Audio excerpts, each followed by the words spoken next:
Dengan demikian, proyeksinya untuk tahun 2025 ini akan menjadi 96,9%. Anggaran terbesar yang akan direlasikan pada bulan November dan Desember 2025 adalah pekerjaan pembangunan IKN batch kedua.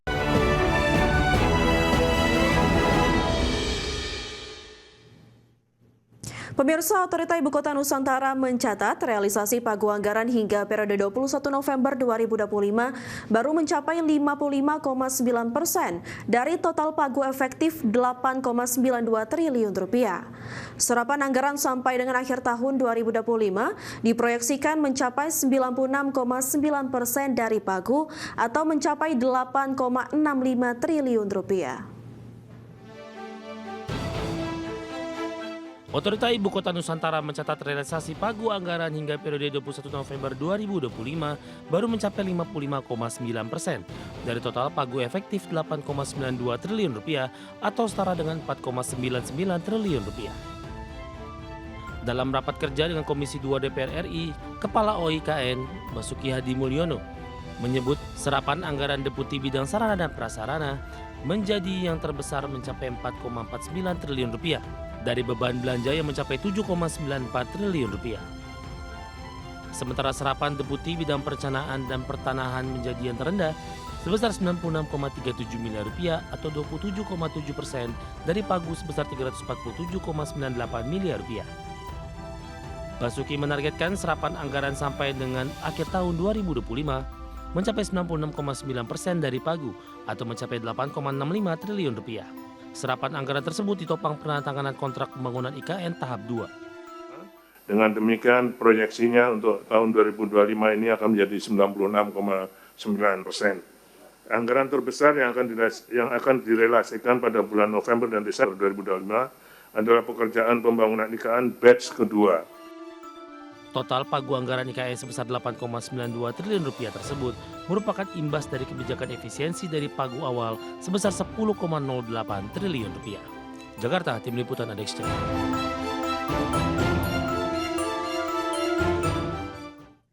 Kementerian Ketenagakerjaan telah membuka program magang nasional tahun 2025 batch 2 selama 6 bulan. Menteri Ketenagakerjaan Yasirli menegaskan program tersebut merupakan momentum penting bagi para peserta untuk memasuki dunia kerja secara nyata, memperkuat portofolio serta meningkatkan kompetensi sesuai kebutuhan industri.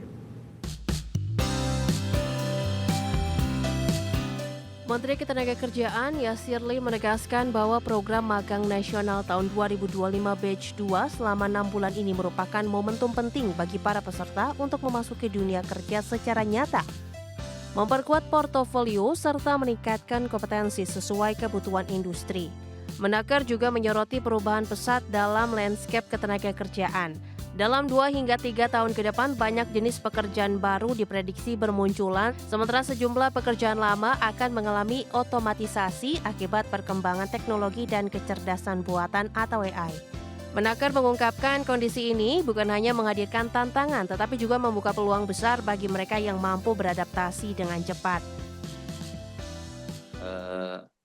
Tantangan-tantangan akan digantikannya tempat kerja dengan mesin dan seterusnya, tapi saya tetap melihat semua itu menjadi suatu peluang buat kita semua. Ada AI, ada kemudian bicara otomatisasi, ada bicara robotik, ada bicara IT, creative skills, semua itu adalah menjadi peluang, tinggal bagaimana kita bisa menyikapinya. Menaker menambahkan bahwa Kementerian Ketenagakerjaan telah menyediakan berbagai balai pelatihan, program pembelajaran daring, serta fasilitas sertifikasi kompetensi yang dapat dimanfaatkan oleh peserta magang untuk terus mengembangkan kapasitas diri sepanjang program berlangsung. Tim Liputan, Adex Channel. Menteri Kependudukan dan Pembangunan Keluarga, Kepala Badan Kependudukan dan Keluarga Berencana Nasional, Wi Haji mengatakan, masih terdapat 42.163 tim pendamping keluarga dari 597.898 yang sudah menyalurkan program makan bergizi gratis. Wihaji merinci bahwa Indonesia memiliki 597.898 TPK yang selama ini menjadi tulang punggung pelaksanaan program-program keluarga, termasuk MBG untuk sasaran khusus yakni ibu hamil, ibu menyusui, dan balita non-PAUD. Di sisi lain, Wihaji juga menyampaikan dalam mendorong distribusi, kementeriannya juga melakukan koordinasi secara lintas kementerian. Wihaji menyebut Posyandu menjadi titik pelaksanaan utama yang merupakan domain 3 kementerian, yaitu Kementerian Dalam Negeri dan Kementerian Kesehatan. Di Indonesia ada 597.898 tim pendamping keluarga yang selama ini mensupport kegiatan bersama BGN yang berkenaan dengan MBG khusus ibu hamil, ibu menyusui, dan balita non-PAUD.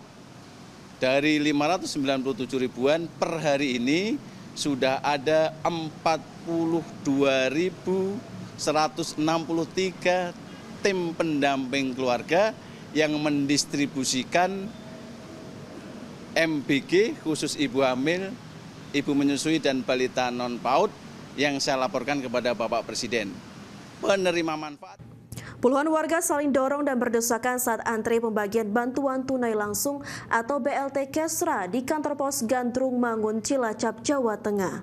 Sementara di Bandung dan Lampung, warga juga rela antre sejak pagi untuk mencairkan dana bantuan langsung tunai.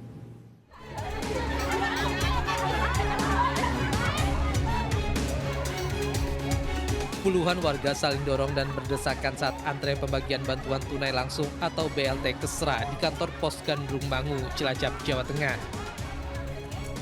Warga yang sudah antre berjam-jam berebut nomor antrean yang dibagikan petugas kantor pos. Setiap warga penerima manfaat bantuan uang tunai sebesar Rp900.000. Meski harus antre dan berdesakan, warga mengaku senang dengan bantuan uang tunai ini karena membantu perekonomian mereka. Sementara di Bandung, Jawa Barat, warga juga antusias mencairkan BLT. Warga rela antri sejak pagi.